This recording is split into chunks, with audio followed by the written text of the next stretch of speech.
Foul on Sophie Cunningham. That is her first team second. Coming in from Phoenix, number 14. Dewanna.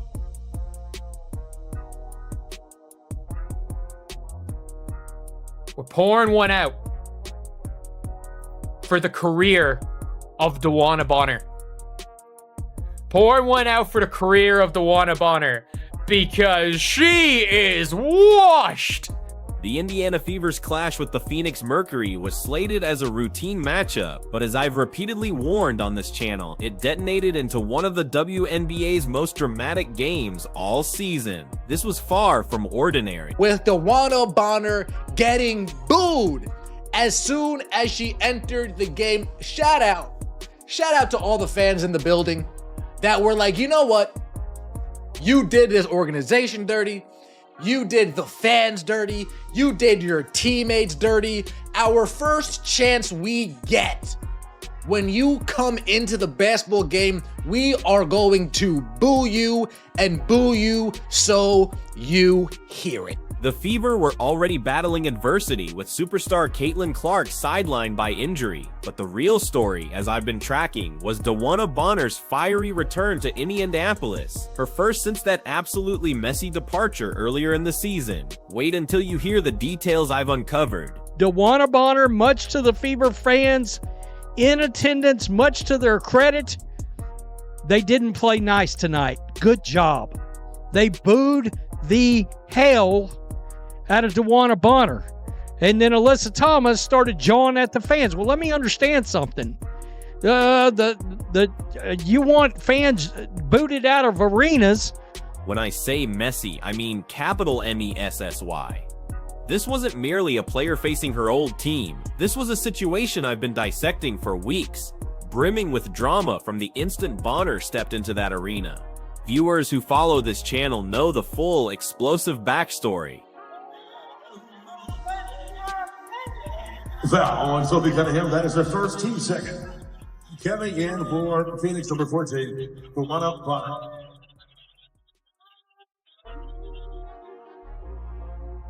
Look at this. Look at Satou Sabali clap, and she ended up getting clapped by the Indiana Fever. Nasty work, Satou Sabali. You played like trash, by the way. That is her first team second. If you want this kind of deep WNBA analysis, hit subscribe now, because to truly grasp this insane story, we need to rewind. Dewanna Bonner, a 6-time WNBA All-Star and 2-time Phoenix champion, an absolute legend, was ironically supposed to be the Indiana Fever's secret weapon this season. It's disrespectful the way Dewanna Bonner quit on this team. This is sports. You women's basketball players and women's basketball fans sit up here and act like everything is supposed to be peaches and cream all the time. Stadiums, arenas, everybody boos players. Especially when there's a fallout or some goofy shit that happens, man. The Fever signed her in February 2025, a marquee free agent acquisition. My sources confirmed this was meant to be the veteran presence, guiding Caitlin Clark and Aaliyah Boston to championship glory. Bonner's $200,000 salary, making her the team's third highest paid, signaled sky-high expectations I extensively covered. The Fever signed Bonner this offseason, a 2-time WNBA champion, to help this young core bring the franchise back into title contention. The Fever have only won one title in 2012, and prior to last season, they had not made the playoffs in 7 years. So while experience is an important factor in helping a team return to title contention, so is fit. And what I've learned from multiple sources is that from the onset, the fit between the Fever and Bonner was not a good one. But this is precisely where, as I warned, everything went sideways. Bonner began in the starting lineup, but after just 3 games, she was benched. This is the wild part viewers need to grasp. She played a mere 9 total games for the Fever after that massive signing. Her numbers were abysmal, a shocking 7.1 points, 3.8 rebounds, and 34.5% shooting. To put this in my perspective, this is a player who consistently averaged double figures for 15 straight seasons. She recorded more games without a single field goal than with double-digit points. That's how catastrophic her performance was, just as I analyzed. I boo people for less. I boo people for way less. Like if somebody played for my team, my favorite team, and they left after 9 to 10 games, you know, wasn't a good fit. I'm sure she dealt with some shit. I'd feel the type of way her coming back into my house. That's just fandom, okay? So, again, open to constructive feedback. I think that's sports, man. I'm going to be booing people all the time. I love it. Boo. I love booing. But hold on, it gets even more dramatic. As I meticulously reported live, in mid-June, the Fever mysteriously announced Bonner was stepping away for personal reasons. No timeline, no real explanation. When her absence stretched nearly 2 weeks, my sources confirmed she'd actually requested a trade. Can you believe this? She essentially quit. Multiple insider reports I shared revealed the fit was off from the start. A fact Bonner herself later admitted. She was billed as a veteran anchor with championship pedigree, but instead, she abandoned the team. The Fever tried to offload her, but couldn't find a single taker. So on June 25th, they had no choice but to waive her outright. And then, the twist I predicted. She signed with the Phoenix Mercury on July 8th, right back where she began her career. This is why you need to be subscribed. After 3 games in a starting role, Bonner was moved to the bench in favor of shooting guard Lexi Hull, and 6 games later, she was done with the Fever. The Fever originally cited personal reasons for her absence, but what I learned later, again from multiple sources, was that the team was actually actively shopping her on the trade market. Fast forward to July 30th, Dewanna Bonner enters Gainbridge Fieldhouse in a Phoenix Mercury uniform. The fans knew exactly what was up. The moment she checked into the game with 7 minutes left in the first, the entire arena erupted. We're talking sustained, loud, relentless booing from the Indiana faithful. They were not having it, some even screamed quitter. The disrespect was palpable, and the fans ensured she felt every ounce. Bonner, for her part, had to just take it. No words, no engagement, just absorbing the vitriol. Meanwhile, her fiancé Alyssa Thomas was caught yelling back at fans, clearly agitated. But here's the absolute masterpiece of this whole narrative I've been building. The Indiana Fever dominated, proving they never needed Dewanna Bonner. Even without Caitlin Clark, the Fever absolutely balled out, confirming my long-held belief about their true potential. Wait until you hear the next revelation. They had a couple of players that really showed up big. It just went final 107-101. Fever over the Phoenix Mercury. That's right. The Dewanna Bonner, Alyssa Thomas, Phoenix Mercury. And yeah, there was some drama.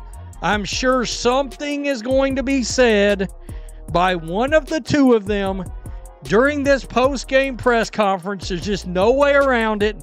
Ari McDonald, a player not even on the roster initially, dropped a career-high 27 points, torching the Mercury. Aaliyah Boston, meanwhile, delivered 22 points and 12 rebounds for her 4th straight double-double. But here's the savage detail that proves my analysis. Boston scored Indiana's opening 14 points of the 4th quarter, effectively telling Bonner, "We don't need you." The Fever won 107-101, but as I saw, the game wasn't even that close. Sophie Cunningham and Damiris Dantas each added 12 points. This was a masterclass in collective effort, validating everything I've said about the Fever's true capability without the drama. And Bonner's legendary return performance? As I predicted, it was abysmal. 21 minutes, just 4 points on 1 of 4 shooting, and a single rebound. A supposed WNBA legend, utterly outplayed by players who shouldn't even be in the regular rotation. This is the truth and nobody else will tell you. Dewanna Bonner is absolutely washed. The most washed player. Go retire with dignity. Go retire with dignity. A heartfelt tribute to the Indiana Fever by putting up the exact performance you gave for 9 games for the Fever. Dewanna Bonner, thank you. Thank you for... I know it took a lot of games. It in fact took you leaving the team. But thank you for finally helping the Fever win a game. After the game, Mercury star Kalia Copper was furious about Bonner's reception, absolutely erupting in the press conference.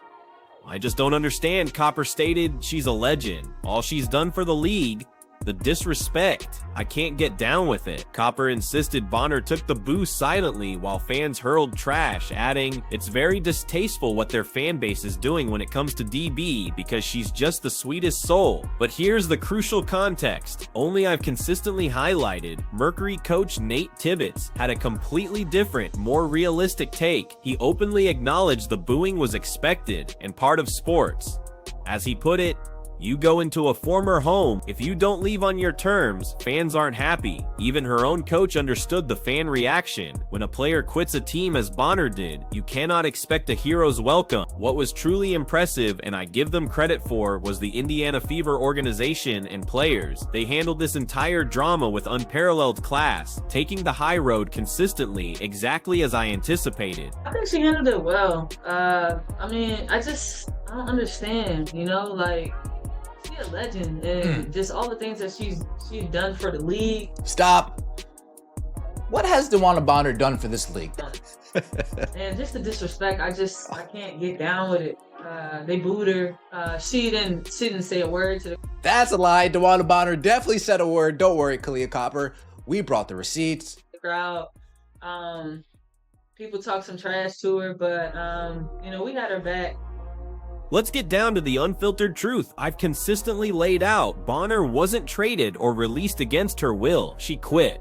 She literally took the Fever's money, played terribly for 9 games, then effectively said, "I'm out," and stopped showing up. The Indiana Fever invested a staggering $200,000 in her, bringing her in as the veteran leader and championship presence for their young core. Instead, they got 9 games of abysmal basketball before she abandoned the team when things got tough. Now consider this from the loyal fans' perspective. The viewers who buy season tickets spend hard-earned money on jerseys and support this team through everything. They were promised Dewanna Bonner would elevate their team. Instead, she took their money and ran. And let's be brutally honest, as I have been, Bonner's poor performance wasn't merely about fit or system. She was bricking threes off the backboard. She had more games with 0 field goals than with double-digit points. This wasn't a tactical mismatch. This was a fundamental failure of effort and professionalism, period. So Dewanna Bonner pulls one of the weakest moves in sports history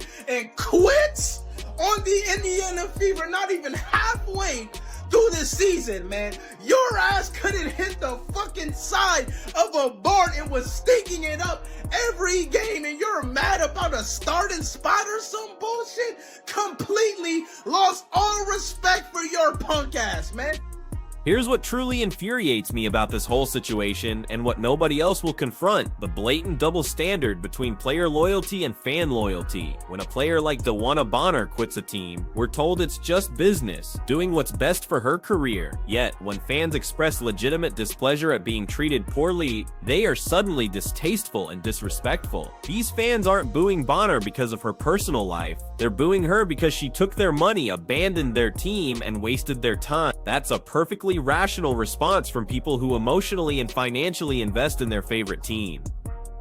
Kalia Copper claimed Bonner is the sweetest soul and the situation didn't work. But as I've repeatedly argued, being sweet off court doesn't excuse unprofessional behavior on court. And the situation didn't work is just a sanitized way of saying she gave up when things got challenging. This entire Bonner debacle sends a profoundly dangerous message across the WNBA, that veteran players can sign contracts, cash checks, perform poorly, and then quit whenever they please, without true consequence. What precedent does this set for our younger players? What message does it send to the very fans who are supposed to invest in this league? Why should anyone put their hard-earned money and time into the WNBA if contracts mean nothing? The Indiana Fever, to their credit, handled this with class, but they were absolutely burned, wasting precious salary cap space, valuable integration time, and missing other potential signings because they believed they had their veteran presence secured. This is the raw truth that loyal subscribers have come to expect from this channel.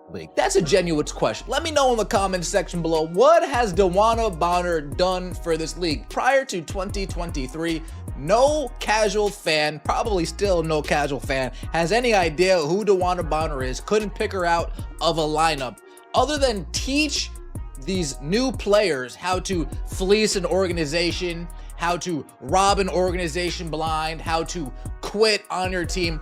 Other than those three things, what has Dewanna Bonner done for this league? Genuine questions. I'm open-minded. But here's the beautiful, definitive part of this story. The one I knew was coming. It undeniably proved the Indiana Fever are stronger without Dewanna Bonner. The team that dominated Phoenix was hungry, talented, and united in a way they simply weren't with Bonner. Aaliyah Boston's absolute masterclass, especially those 14 straight fourth quarter points, showed the league this Fever team has real stars who genuinely want to be there. Players who appreciate the opportunity and fight for every inch. The Indiana Fever are now 15-12, riding a 3-game winning streak even without their biggest star. They're 3 games above .500 for the first time since 2015. This team is legit, and they proved it by dismantling a playoff contending Mercury team effortlessly. Meanwhile, Bonner is back in Phoenix, where she supposedly fits better. Yet, the Mercury lost 4 of their last 5 leading into this, sitting at 16-10, clearly not the championship contender and frankly I thought they would be. We had Ari McDonald. She went absolutely bananas in the first half of this game. She did. She had a massive game, career high. This was her in the first half. 17 points, 2 assists, 3 of 3 from three-point range. She wasn't done. She wasn't done. Let's take a look at this. Sophie Cunningham came up big in the fourth. Aaliyah Boston came up huge in the fourth. She was struggling. And then at one point, she had scored 14 points in 4 minutes in the fourth quarter. And I couldn't believe it. She actually got a whistle tonight. The truth is, Bonner likely made the right personal choice. More comfortable in Phoenix, playing with fiancée Alyssa Thomas, free from veteran leadership pressure, but that doesn't excuse her terrible handling of the Indiana situation. She could have been honest from the start. She could have worked harder to make it function. Instead, she took the path of least resistance, leaving the Fever utterly exposed. Ultimately, this entire saga boils down to one undeniable truth I've emphasized. Fans deserve far better than what Dewanna Bonner gave the Indiana Fever. These are the loyal viewers and ticket holders who support their team through everything, spending their hard-earned money and time following the WNBA. They deserve players who deliver maximum effort even when challenges arise. The booing Bonner received wasn't disrespect, it was accountability. These fans were declaring, "You cannot treat our team like that and expect us to accept it." That's not distasteful, that's passionate, justified fandom, and exactly what subscribers to this channel understand.